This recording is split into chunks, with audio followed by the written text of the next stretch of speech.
Salve, sahabat misioner, jumpa kembali dengan kakak Jordan Ponto dalam Do Re Mi, doa dan renungan misioner.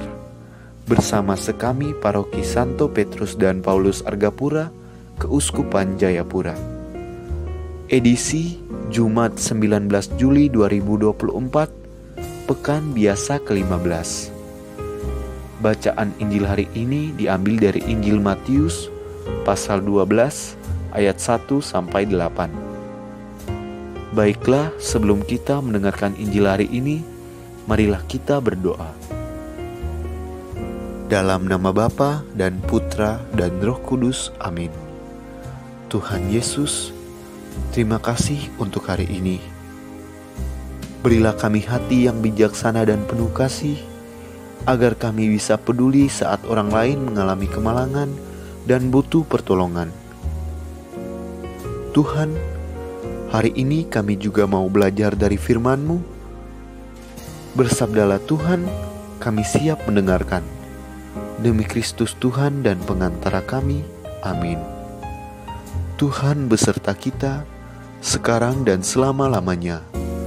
Inilah Injil suci Tuhan kita Yesus Kristus menurut Matius.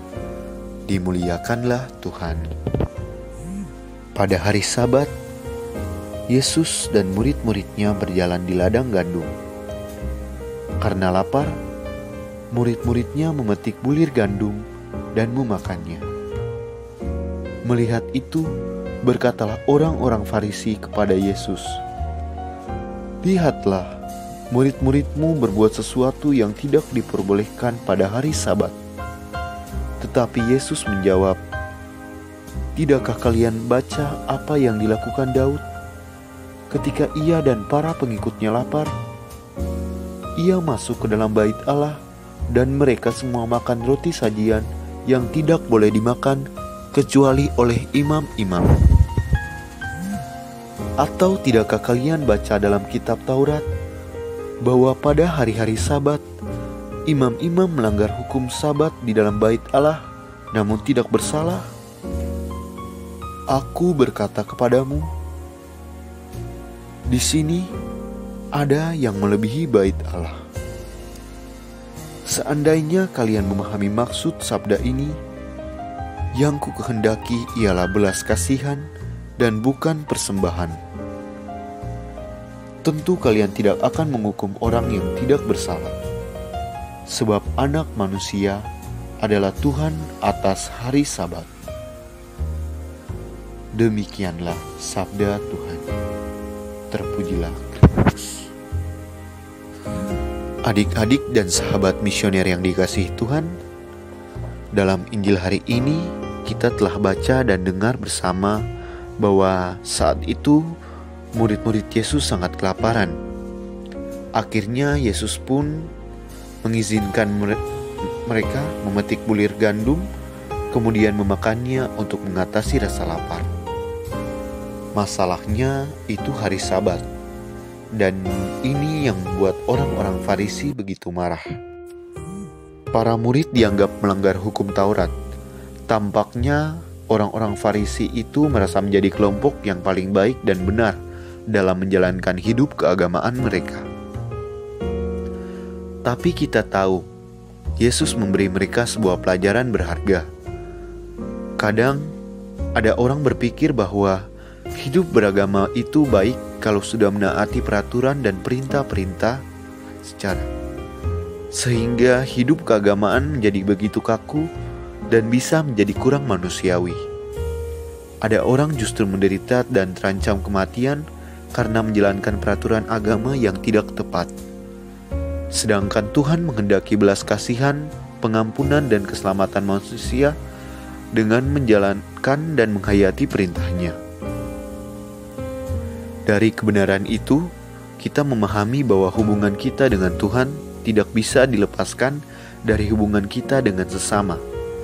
Sebagai orang beriman, tentu kita menerima aturan atau perintah untuk membawa persembahan kepada Tuhan berupa harta atau barang-barang berharga.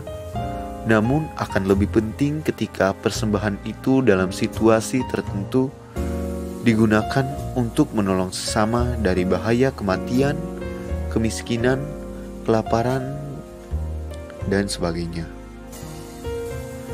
Ya, sebagai orang beriman, kita tidak boleh menutup mata terhadap keprihatinan yang menyelimuti sesama. Karena Yesus sendiri memberi teladan, Ia berbelas kasihan kepada kemalangan atau masalah yang kita hadapi, hingga rela memberikan nyawanya di kayu salib. Amin.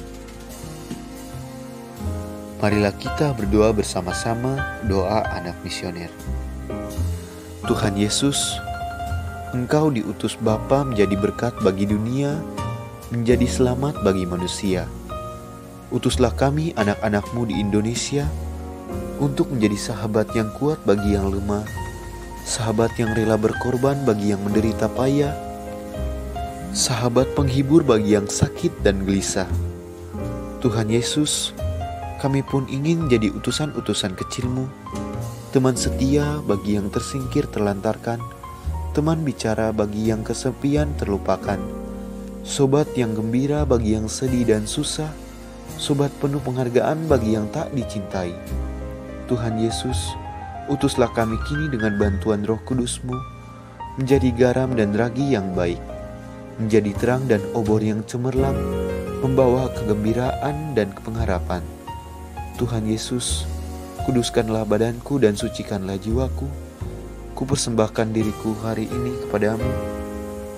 Berkatilah semua anak dimanapun juga. Berkatilah semua orang yang kami jumpai, siapapun juga. Amin. Marilah kita satukan dengan doa yang diajarkan Tuhan kepada kita. Bapa kami yang ada di surga, dimuliakanlah nama-Mu. Datanglah kerajaan-Mu, jadilah kehendak-Mu di atas bumi seperti di dalam surga. Berilah kami rezeki pada hari ini dan ampunilah kesalahan kami, seperti kami pun mengampuni yang bersalah kepada kami. Dan janganlah masukkan kami ke dalam pencobaan, tetapi bebaskanlah kami dari yang jahat. Amin. Bunda Maria, bantulah kami dengan doa-Mu.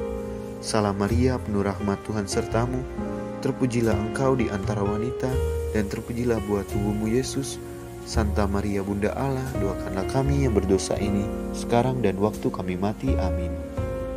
Kemuliaan kepada Bapa dan Putra dan Roh Kudus, seperti pada permulaan, sekarang, selalu, dan sepanjang segala abad. Amin. Marilah kita menerima berkat Tuhan. Semoga kita semua selalu dibimbing dan dilindungi dan diberkati oleh Allah yang Maha Kuasa, dalam nama Bapa dan Putra dan Roh Kudus. Amin. Sampai berjumpa di Doremi selanjutnya.